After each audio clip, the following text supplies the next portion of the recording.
morning, Yusek. Ma'am, sinabi po ni Pangulong Marcos kanina na sa Ilocos Norte siya mag-Holy Week.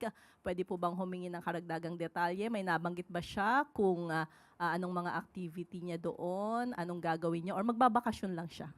Sa Pangulo po, hindi po uso ang salitang pagbabakasyon. So sabi nga po niya, siya po ay mag-spend ng kanyang Holy Week sa Ilocos Norte kasama ang kanyang pamilya. Walang pagbabakasyon dahil patuloy po ang ating Pangulo sa pagmomonitor at pagbibigay ng utos sa mga kailangan na gawin ng ating mga ahensya sa gobyerno. Kailan po sila pupunta?